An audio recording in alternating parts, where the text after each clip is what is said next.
मेरे माता-पिता nominal Christians थे। हमारे घर में एक जीसस का फ़ोटो था और एक बड़ा क्रूस था। मुझे पता था कि यीशु मसीह परमेश्वर के पुत्र हैं, लेकिन पता नहीं था कि उसने मेरे लिए क्या किया है और वो मुझसे प्यार करता है। मुझे नहीं पता था कि हम उससे पर्सनली संपर्क रख सकते हैं। मैं एक ऐसे घर में पैदा हुई जहाँ मेरे माता-पिता दोनों ही शराबी थे। जब मैं पैदा हुई मेरे जीने का चांस मात्र 3% था और जन्म से ही मुझे हर्निया था और मेरे पास एक ही किडनी। और अनफॉर्चुनेटली मेरी 4 वर्ष की आयु में ही मेरी माँ की मृत्यु हो गई और इसके बाद मेरे पिता ने दूसरी शादी कर ली। मेरी सौतेली माँ मेरे प्रति काफ़ी अब्यूसिव थी। मैं सिर्फ 4 साल की ही थी लेकिन वो मुझसे घर साफ़ कराती थी और अगर मैं ठीक से नहीं कर पाती तो वो मुझे मारती थी। जब मैं 5 साल की हुई मैंने स्कूल जाना शुरू किया और तब मुझे 3 या 4 बजे के आसपास उठ जाना पड़ता था और घर का काम करके स्कूल जाना पड़ता था। मेरी सौतेली माँ कहती थी कि अगर घर का काम ख़त्म नहीं हुआ तो मैं स्कूल भी नहीं जा सकती और वो मुझे मारती थी और मेरे पास बिल्कुल समय नहीं होता था कि मैं अपना होमवर्क करूँ। जब वो मेरे होमवर्क को देखती थी वो मेरे नोटबुक्स को फेंक देती थी और इन्हीं सब कारणों से मैं घर में नहीं पढ़ पाती थी और ना ही स्कूल में ध्यान दे पाती थी। मेरी सौतेली माँ का एक बेटा था, उसके साथ इस प्रकार का बर्ताव नहीं किया जाता था। मैं सोचती थी कि मेरे साथ ही ऐसा क्यों होता है? इसका टारगेट मैं ही क्यों? और ये क्रूरता मेरे साथ होती रही, लेकिन जब मैं बड़ी होती गई, उसके मार मार से मैं अपना बचाव करने लगी। सो वो मेरे हथेली को जलाती थी और मुझे दीवार पर धक्के मारती थी, लेकिन इसके खिलाफ कुछ कहने को मेरे पास ज़रा भी हिम्मत नहीं था और मेरे पिता ने भी कभी नोटिस नहीं किया क्योंकि वो 2 जॉब करते थे। सुबह बहुत जल्दी चले जाते थे और देर रात को आते थे और हमेशा मेरी माँ ये ध्यान रखती थी कि मैं अपने पिता से बात ना कर पाऊँ। कई बार मेरा चेहरा सूजा रहता था, शरीर में चोट के निशान रहते थे, लेकिन स्कूल में भी किसी ने नोटिस नहीं किया क्योंकि वो मुझे लंबी स्लीव्स वाले ड्रेस पहनाती थी और डरा कर कहती थी कि अगर मैं किसी को इसके बारे में बताती हूँ तो वो मुझे फिर से मारेगी। मुझे याद है मेरे पिता सप्ताह के लास्ट में घर पर होते थे। इससे पहले ही मेरी माँ मुझे चेतावनी देती थी कि अगर मैंने कुछ अपने पिता से कही तो वो मुझ उसके जाने के बाद मुझे मारेगी। सो 15 सालों तक ये होता रहा। जब मैं 15 साल की हुई मुझे लगा कि अब मैं थोड़ा फ्रीडम महसूस करूँगी, लेकिन मुझे जॉब करने को कहा गया। सो मैं एक रिटेल स्टोर में जॉब करने लगी। उस समय भी वो मुझे काफ़ी परेशान करती थी। मेरे पास बिल्कुल भी फ्रीडम नहीं था और स्कूल में तो कभी भी मेरे अच्छे मार्क्स नहीं आते थे, हमेशा बिलो एवरेज। मैं चकित हो जाती हूँ कि टीचर्स ने भी इसके बारे में कुछ नहीं कहा। मैं हमेशा अपने आप से पूछती थी कि क्यों मेरे साथ ही बुरा हो रहा है? ये कैसी ज़िंदगी है? मेरी सौतेली माँ का पहले से एक बेटा था और मेरे पिता से 2 और बच्चे थे। जब मैं उन्हें देखती थी, उनके साथ अच्छा बर्ताव किया जाता था, लेकिन मैं ही थी जिसे हमेशा दुर्व्यवहार किया जाता था। सो उसका दिल जीतने के लिए मैं काम करती रही। मैंने सब कुछ किया लेकिन मेरे प्रति उसकी क्रूरता खत्म नहीं हुई। जब मैं हाई स्कूल में थी, लोगों ने मुझे नोटिस करना शुरू कर दिया कि मेरे साथ कुछ तो हो रहा है क्योंकि मेरे पास अच्छे ड्रेस नहीं होते थे और मैं किसी से भी बातें नहीं करती थी, बिल्कुल सहमी-सहमी सी रहती थी। लेकिन किसी ने मदद करने की कोशिश नहीं की। जब मैं हाई स्कूल ग्रेजुएट की, मुझे लगा अब सब कुछ ठीक हो जाएगा, लेकिन उसका व्यवहार मेरे प्रति बदला नहीं। फिर मैं एक लड़के से डेट करने लगी। उसे मेरे बारे में सब कुछ पता था लेकिन उसने भी कुछ नहीं कहा। हमारा ये रिश्ता 4 साल तक चला और उससे मेरी एक बेटी हुई। मेरी बेटी जब 2 साल की थी तब मेरी कज़न उसका देखभाल करती थी और मैं काम में जाती थी। एक दिन मेरी कज़न ने बताया कि मेरी सौतेली माँ का मेरी बेटी के प्रति भी अच्छा व्यवहार नहीं है और मैंने भी यही नोटिस किया। फिर मैंने ठान लिया कि जिस चीज़ों को मैंने सहा है, उन चीज़ों से मैं अपनी बेटी को गुज़रने नहीं दूँगी। और मेरे सौतेले भाई ने भी परेशान करना शुरू कर दिया कि अब मेरी बेटी भी है तो मुझे डबल रेंट देने की ज़रूरत है, क्योंकि हम पानी और खाना ज़्यादा खपत कर रहे हैं। लेकिन इसके लिए मैं समर्थ नहीं थी, सो इसके बारे में मैंने मेरी एक कोवर्कर को बताया और उसने मुझे अपने साथ रहने के लिए ऑफ़र दिया। अब तक मैं अपने बचाव के लिए कुछ नहीं कर पाई, लेकिन अपनी बच्ची के लिए हर हाल में एक्शन लेने वाली थी। मैंने अपना सामान पैक करना शुरू कर दिया, जिसके बारे में किसी को भी पता नहीं था। और एक दिन मेरी कोवर्कर मुझे लेने आई। अब तक मैं कभी परमेश्वर से प्रार्थना नहीं की थी। मैं हमेशा मेरी माँ की मृत्यु के लिए परमेश्वर को दोष देती थी। मुझे लगता था कि परमेश्वर है ही नहीं। मैं उससे नफरत करती थी। मैं अपने आप से कहती थी कि वास्तव में वो नहीं है। लेकिन उस दिन मैं घर जब छोड़ने वाली थी, मैं डरी हुई सी थी। मैं घर के कॉर्नर में गई और प्रार्थना की। मैंने कहा, परमेश्वर, मुझे नहीं पता कि आप कौन हैं, वास्तव में हैं भी या नहीं। अगर आप हैं तो मेरी मदद कीजिए। मैं इस घर को छोड़कर जा रही हूँ और वापस यहाँ नहीं आना चाहती। मैं इतना ही प्रार्थना की और अपना सामान लेकर निकल गई। जब मैं जा रही थी, मेरे पिता ने पूछा कि मैं घर क्यों छोड़कर जा रही हूँ। तब मेरी माँ ने कहा कि मैं मेरी बेटी के पिता के पास जा रही हूँ। ये बात मेरे पिता को बुरा लगा और मुझे वहाँ से जाने दिया। फिर मैं अपनी कोवर्कर के साथ रहने लगी।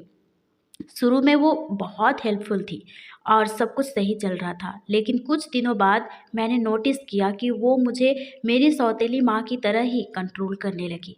उन दिनों उसका डिवोर्स होने वाला था और वो मेरे प्रति अट्रैक्ट होने लगी और कुछ दिनों तक हम दोनों इस रिलेशनशिप में थे। फिर मैं किसी दूसरे लड़के के साथ रिलेशनशिप में थी। मुझे लगा इससे उसे कोई फ़र्क नहीं पड़ेगा, लेकिन ऐसा हुआ, उसे फ़र्क पड़ा। उसने अपने भाई को हमारे साथ रहने बुलाया फिर, और वो एक बॉडीगार्ड की तरह था। मैं कब और कहाँ जा रही हूँ, कितने समय घर लौट रही हूँ, सबका खबर रखता था। और इन सब से मुझे बहुत डर लगने लगा, क्योंकि इसके बाद वो मुझे अपने रूम में जाने नहीं देती थी। लेकिन एक दिन मैं घर साफ कर रही थी और उसके रूम में चली गई और मैंने वहाँ एक काले जादू की किताब देखी। फिर मैंने उससे इसके बारे में पूछा। उसने कहा कि ये किताब उसकी दादी ने दिया था। इसके बाद मेरी एक सहेली के माध्यम से पता चला कि वो मेरे ऊपर काला जादू कर रही है। फिर मैंने मेरी एक सहेली, जिसे मैं हाई स्कूल से जानती थी, उसे बताया कि मैं किन चीज़ों से गुजर रही हूँ। फिर उसने मुझे कहा कि मेरे घर आकर मेरे साथ रहो। मैंने कहा, लेकिन आपको वहाँ से भागने में मेरी मदद करनी होगी, क्योंकि वहाँ से निकलना मेरे लिए आसान नहीं था। और मेरी इस सहेली की मदद से अपनी बेटी को लेकर वहाँ से भागने में मैं कामयाब रही और हम नए रूममेट के साथ रहने लगे। सब कुछ ठीक था, लेकिन वहाँ कपड़े धोने का सुविधा नहीं था। मैं एक लॉन्ड्री मेट के पास जाया करती थी। एक दिन वो मुझे अप्रोच की। मुझे नहीं पता था कि वो एक मीडियम या तांत्रिक थी। उसने कहा, क्या मैं तुम्हारा हाथ देख सकती हूँ? मैंने कहा, बिल्कुल। फिर उसने मेरा हाथ देखा और एग्जैक्टली बता दिया कि मैं किन किन चीज़ों से गुजर चुकी हूँ। मैं रोने लगी, क्योंकि फाइनली किसी को मेरे तकलीफ़ों के बारे में पता चला। उसने कहा, मैं तुम्हारी मदद कर सकती हूँ, आज रात मेरे स्टूडियो में आ जाना। मैं बहुत एक्साइटेड थी, क्योंकि मैं अपनी लाइफ के बारे में जानना चाहती थी, और वहाँ चली गई। फिर वो जो भी उसे करना था वो कर रही थी। फिर उसने कहा कि वो मुझे मेरी माँ से बात करा सकती है। मैंने कहा, मेरी माँ तो मर चुकी है, मैं उसे परेशान नहीं करना चाहती। फिर कुछ देर बाद वो चकित होकर कहती है, क्या मैं तुमसे एक प्रश्न पूछ सकती हूँ? मैंने कहा, ज़रूर। उसने कहा, क्या तुम परमेश्वर को जानती हो? मैंने कहा, हाँ, सुना है। उसने कहा, क्या तुम बाइबल के परमेश्वर को जानती हो? मैंने कहा, नहीं। उसने कहा, मुझे एक स्वर्गदूत दिखाई दिया। उसने कहा कि परमेश्वर तुमसे बातें करना चाहता है। मैंने कहा, तुम एक तांत्रिक हो, फिर परमेश्वर को कैसे जानती हो? उसने मुझे अपने साथ बुलाया और एक पर्पल पर्दे को खोला। मैंने देखा 6 लोग ज़मीन पर बैठकर एक ही प्लेट में खाना खा रहे थे। फिर उसने कहा, मुझे पता है कि बाइबल का परमेश्वर कौन है। मुझे ये भी पता है कि मैं क्या कर रही हूँ, लेकिन मुझे इन्हें खिलाने के लिए ये सब करना पड़ता है। फिर हम वापस जाकर बैठ गए। फिर उसने कहा, परमेश्वर तुमसे बातें करना चाहता है। मैंने कहा, वो मुझसे क्या कहना चाहता है? उसने कहा कि वो तुमसे प्यार करता है। मैं रोने लगी, क्योंकि अगर वो मुझसे प्यार करता है तो ये सब कुछ मेरे जीवन में क्यों हुआ? ये सच नहीं है। फिर वो कहती है कि परमेश्वर तुम्हें मदद करना चाहता है, लेकिन तुम उसे अपने लाइफ में अलाउ नहीं करती हो।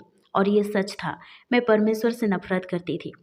इसके बाद उसने मुझे 2 ऑप्शंस दिए, परमेश्वर या तांत्रिक रूप से मदद, और मैंने परमेश्वर को नकार दिया। फिर वो अपनी विद्या कंटिन्यू करने लगी। इसके बाद उसने मुझे बहुत कुछ करने को कहा और मैंने सब कुछ किया। जब मैं वहाँ से जा रही थी उसने मुझसे कहा कि मैं जिस रूममेट के साथ रहती हूँ वो ठीक नहीं है, इसलिए सावधान रहना। और उसने कहा कि मुझे वहाँ से चले जाना चाहिए। क्या होगा मुझे नहीं पता था, लेकिन कुछ दिनों बाद मेरी क्रेडिट कार्ड गायब थी। मैंने अपना बैंक बैलेंस चेक किया जो बिल्कुल खाली हो चुका था। इसके बारे में मैंने मेरी रूममेट को बोला, लेकिन उसने ऐसा रिएक्ट किया जैसे कुछ हुआ ही ना हो।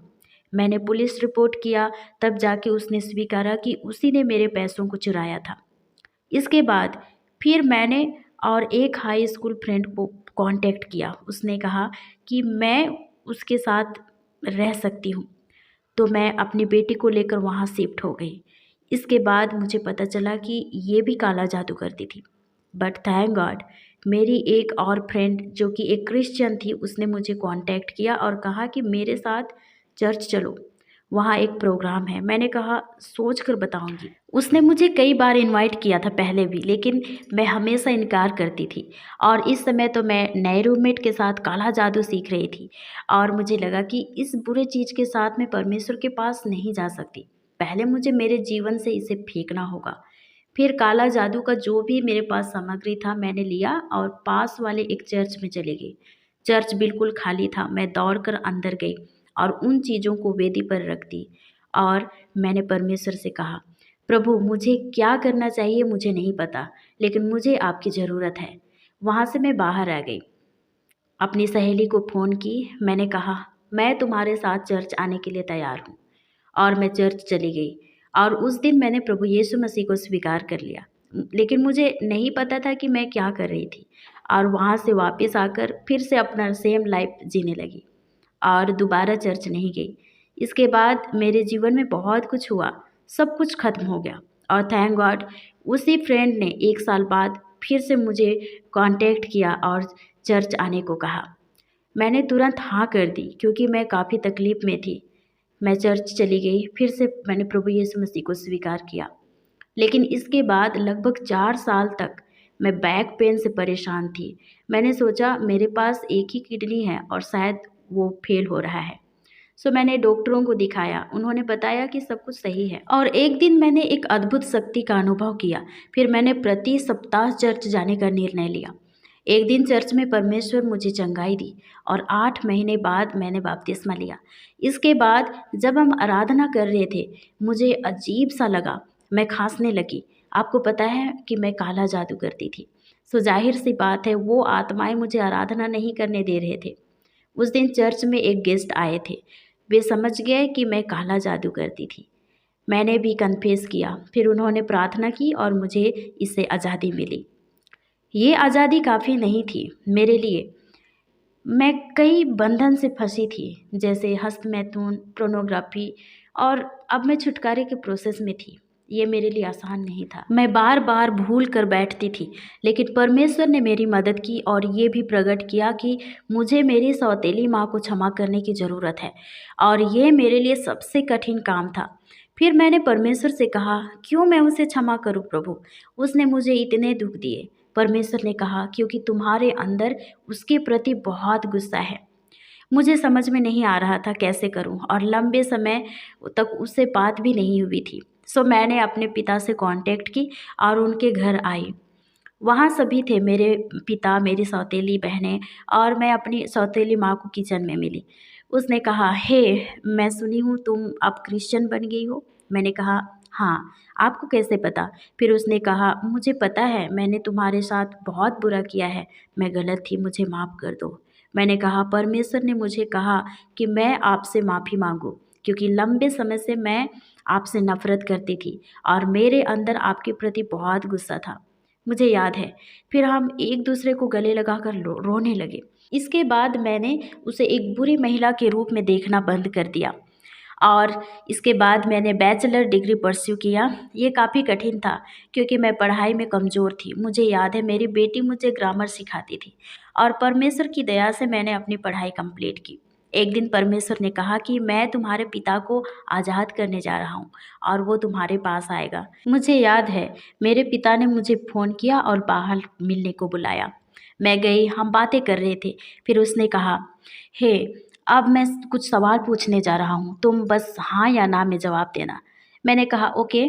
उसने पूछा, क्या तुम्हारी सौतेली माँ तुम्हें परेशान करती थी? मैंने कहा हाँ। इसके बाद हम वापस घर चले गए और 2 दिन बाद मेरे पिता ने फिर से मुझे फ़ोन किया और बताया कि उसने एक सपना देखा। सपने में वो परमेश्वर से पूछ रहा था कि क्यों मेरी बेटी जीना मुझसे प्यार नहीं करती। तब जीसस प्रकट हुए और कहते हैं कि जिस जीना को तुम देखते हो वो पहले वाली जीना नहीं है। पहले वाली जीना अब्यूज़ हुई थी और जिस जीना को अब देखते हो वो जीना तुमसे प्यार करती है। इसके बाद मेरे पापा ने बताया कि जब से वो मुझसे मिला है, मेरी सौतेली माँ उसे परेशान कर रही है। सो उसने मुझसे कहा कि क्या मैं तुम्हारे पास रह सकता हूँ? मैं इस बात से बहुत खुश थी। सो मैंने कहा यस। और अब 3 साल हो चुके हैं, मैं अपने पापा के साथ रहती हूँ। वो अभी परमेश्वर के बारे में बहुत कुछ सीख रहे हैं। मेरे जीवन में जितने भी लोगों ने मुझे चोट पहुँचाया था, परमेश्वर ने मुझे उन्हें क्षमा करने में सहायता की। एक बार हमारे चर्च में एक गेस्ट आए थे। उन्होंने मेरे जन्म से लेकर जो भी मैंने सहा उसके कारण के बारे में एक बात को प्रकट किया और कहा कि यह एक जेनरेशनल कर्स था। मेरी माँ, मेरी नानी, मेरे पिता, मेरी दादी, ये सभी का जीवन मेरे जैसा ही था और ये चीज़ मेरी बेटी के साथ भी होने वाला था।